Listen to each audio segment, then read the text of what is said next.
Morning, lads. Morning. What about that? Ten Hag not inviting Insay up for a quick, unlucky, quick glass of wine. What is wrong? What's going on in football now? I think they probably just have different values when you come from abroad. I think it's just in England, it's always been the custom, really, to whatever the result, to invite them in your office. I've had quite a few where I've invited them in when I can't stand them. It's one of who's blanked you? Really want to talk to them, who's blanked you? Arsene or who's blanked you?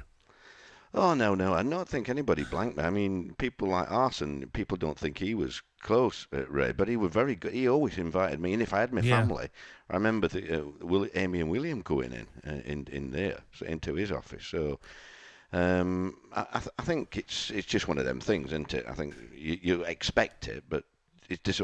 I mean, somebody like Paul Ince, who's a real legend at Man United, I would have thought that were a different thing. Yeah. I would have thought he would have wanted to take him in office just to talk about his contact, his past with Man United. Where he was. Well, we don't know. Maybe things on his mind. Maybe he might not do a deal, or maybe he was just busy and he just forgot about it. Yeah, it's still bad manners in that respect, Alan. If that was it, because I think somebody like Paul Ince, if it were Neil Warnock, but Paul Ince with the record that he's got at Man United.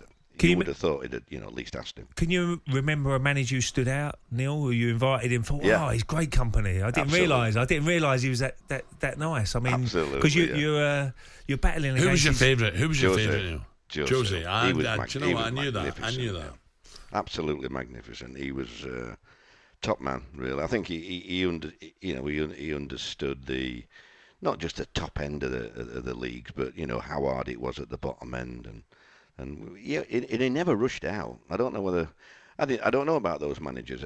Ray, did they go back on the bus with you, or did they have their own drivers? I remember George Graeme. I'm going back a few years now, but when we played Manchester United at Old Trafford, he'd always say, "Right, everyone on the bus at say 6:10. Don't be late. We'll all be on the bus," and there's no sign of George Graeme. Yeah. He'd be in Sir Alex Ferguson's office. And he'd get on. He'd just about walk up the stairs, Neil. Yeah, well, and he'd be like, "Whoa!" He'd be asleep within an hour. We played Sunderland at Roker Park, and Bobby Robson. We had to get the bus from Roker to Darlington to get on the train back to Peterborough, and then a bus back to Ipswich. It was a long journey for us. And he said, "I'm telling you now, if you're not on that bus by X time, we go without you." So we're all on the bus, and Bobby's the last one. He's not there. So we start putting a bit of pressure on the secretary, Mr. Rose. Come on, Rosie. Look at the time. Train's gone. Woo! Let's go. And in the end, we put so much pressure, we went, "Driver, we better go." Obviously, something's amiss. And all of a sudden, I looked out the back, and the boss come running, chased by 50 Sunderland fans. All kids want autographs. And he's going ballistic. And the secretary can't see it, the driver can't see it. But go on, mate, go on, come on, let's go. The boss is not coming. And I'm looking at the back, and he's sprinting as fast, and all of a sudden he pulls up. He's only done his calf. No. So we tell the driver to stop. He got on, and what a rollick can he give us, honestly. I think most managers would always travel with a team, Neil. Yeah, like that's you what said there. You got to travel with a team, surely, haven't you? Absolutely, yeah. I mean, you don't. There's a problem already. What I was saying though, Ray, it must have been turned 6:30 when he left my office at Sheffield. Jose, he was in full flow, yeah. Having said that, they got away with it. Another bloody decision, as you always do, don't they? So I think he was happy that day. But do you know what? He's a top guy. I went to interview him once at Cobham, and he says, "Don't worry about a thing. Ask me what you like." Because normally I'd just say, "Would you like to, is there anything you don't want to talk?" He went, "Ask me what you like. I know you. Do what you like. Yeah. Ask what you like." Brilliant. Absolutely brilliant. So, looking at the big game, or one of the big games, Neil, fantastic weekend. Sean in Everton. What does Sean say to the players? I'm not saying you're doing his job for him, but what would you be saying to those Everton players? There's no new faces in. Gordon's gone out. You're taking on the league leaders. How do you galvanise them? Well, I think he'll just be doing his normal. So I think what he'll be saying is, look, the league table doesn't lie. I've seen some of your games, one or two of your games, you've looked really good, and yet you're third from bottom or whatever they are, near bottom. The minimum now, we've got to get the crowd going. We've got to get the crowd on side. You've got to concentrate. This is the best team in the country that we're playing. We've nothing to lose. It's a free hit. And I think he'll have got the pads on like me, get the pads on, in training and make sure they realise that every tackle, every header has got to be dealt with. They've got to go for everything. Some of the stop the crosses. It's all right talking that Arsenal are a brilliant side, but they've got to do what I call the dirty part of the game. They've got to do that and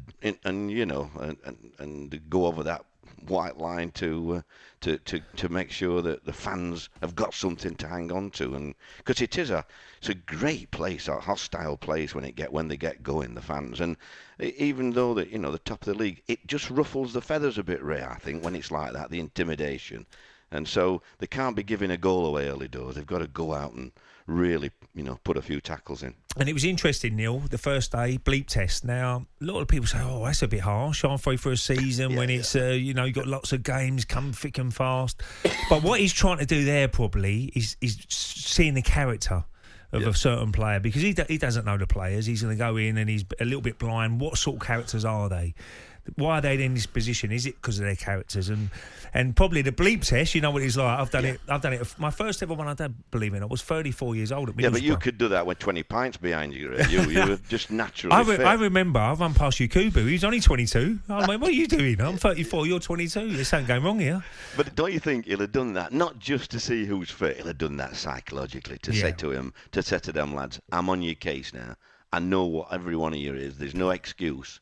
And I think that's just a bit of psychology that to get them on board, because fitness-wise, you're not going to get any fitter now. No. All this, I hate it when managers come in and say that, the team weren't fit enough, I'm going to run them, and that's a load of rubbish. That absolutely.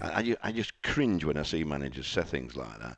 I just think you've got to, you're not going to get fitter after Christmas. You don't get any fitter. So it's just upstairs now, psychologically now, what you want to do to get them.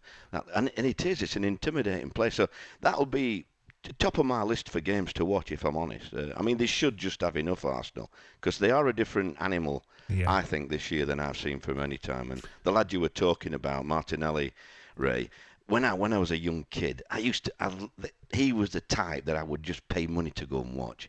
As soon as he gets the ball, his first thought is running at him, exciting him, and getting a crossing or a shot or something. And I just think he was a forgotten trade a couple of years ago, but now he's coming back in now. Neil, just a quickie, because you're going to stay till 10, but just a quickie before a break. Antony at Man United, we've been arguing about him all morning. Has he got to up his game? Has he got to deliver? No assists, 3 goals, that's it? He's just more. He's more of a flash in the pan at the minute. Whereas Martinelli, I think he's got the consistency. He very rarely changes. At the minute, he's an 8 out of 10, 9 out of 10 Martinelli. Whereas I think Antony's sort of a 5, maybe 6. Occasional glimpses of an 8, but not enough. Chelsea have spent 323 million in the January window, and Todd Bowley has spent an overall 600 million quid already since taking over. Graham Potter has decisions to make, not only as to which of the 33 first-team players play, but also who he registers for the Champions League knockout stages. I tell you what, he's going to upset a few, Neil, isn't he? You're going to do, yeah. Because, he's got so many world-class players, and he's got to tell 3 of them. Well, he told them yesterday, wasn't it? I think it was midnight, wasn't it? Last night, he got to put the list in. But when you look at Fernandes and Mudryk, he must have been the most exciting debut I've seen ever, really. Anfield, yeah. No fear, nothing, just, So if he can push on from that, it's... Graeme is like you said now, he is a coach. He's got so many, I think the hardest part for managers would dealing with the lads who weren't in the team or in the squad, the match day squad and what have you. But I would imagine he's going to just say, well, that's not my fault. It's Todd's. They've got them all in.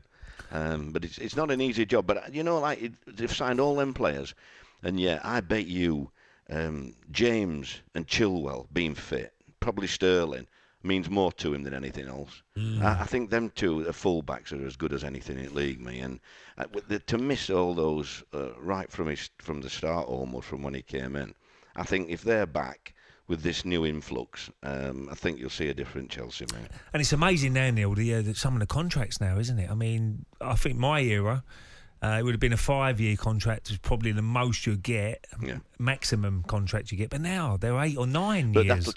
That'll change, Ray. They'll change that for the summer because they've only done that to beat FFP. Yeah, they've only done that to get installments. To push the money over 8 years instead of 5. The old spreadsheets. They're spreadsheets, and then it's amazing how they get around certain situations. I think they will. They'll bring a rule in that they can only no more than 5 years. Yeah. So Neil, what's happening the weekend? You going anywhere special? Are you taking football in, or is it family? Oh no! I mean the big game on in Sheffield. This weekend. Sheffield Wednesday versus Plymouth. Oh, top of the table clash. The lads of Green Army are doing really well, and Darren Moore's doing really well. So that promises to be a good one. But the Blades, of course, have got a replay against Wrexham coming up. Yeah, I know, Sheffield United, and that was a great game, 3-3.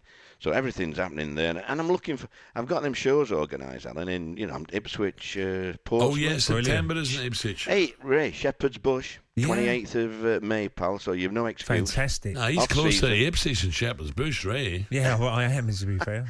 Well, we're doing it, I think, with the Kevin Beattie Foundation. Yeah. In that one, I did get your text. And what about the podcast? How's that coming on? Yeah, it's all right. I've just had I've stopped the last 2 weeks. I've been so busy, but I think we're going to get back into that now. I have enjoyed that. It's nice talking to different people. I'll get you two on at some stage. It's just that, you're not near the top of the list, if I'm honest. Well, I'll have to be Goodman on the net. I don't blame you, Neil. I don't mind, but do you know what an Ed is? Could we do the podcast when we go out one evening? Cheltenham, let's do it. Do it in a pub in a friendly circumstance. Let's do it Broadway, Cheltenham. Yeah. Oh bloody hell! No, I wouldn't ever go there with you again. Oh come on! Once bitten, twice shy. I'll never ever forget that. That to is me dying day. I'm going to sleep for 3 days before I go to Cheltenham. I always have a bet. The only time I have a bet, Ray, on whether Alan will stand for 4 days at doing show. Last 3 years I've done every day. Have you? Easy peasy. You're getting a lot more discipline now, Neil. I must say, Alan's getting a lot more discipline. No, Jill comes now, that's why. Jill picks him up, and he goes before the last race, so don't get caught behind, and he's, a lot more disciplined. But I didn't know Jill came. I understand. Yeah, it's not as fun as it used to be. Well, it's not like him to do every day, is it? I used to love missing a day, and but now it's too. It's not me. It's unnatural for me. I don't think you can make it visual. Playing by the rules all the time. Well, then, could you? You couldn't do it on your own. No. If Jill wasn't there, you've got no chance of making it. No, I think if Jill wasn't there, I'd be dead, to be honest. You would. Yeah. I think you're right as well. Yeah. Neil, have a great weekend. Right, you owe me $5 grand. Thank you. See you, lads. See you, Neil. Ray, let me tell you, I've changed my ways so I can get $5 grand off you. What? I will outlive you. Make no mistake about that. What's that, about 80 years old, isn't it? No, whoever goes first. And I want a copy of your will. You're going to pay me $5 grand. The way you're going at the moment, dear, oh dear. What? I run 5k every day. Yeah, back to the pub. Are we going to have some chasers for the debrief? Are we having chasers or not? All right. talkSPORT Breakfast with Alan Brazil. Thursday and Friday morning, 6 till 10. On AM, on DAB, via the talkSPORT app and on your smart speaker. talkSPORT.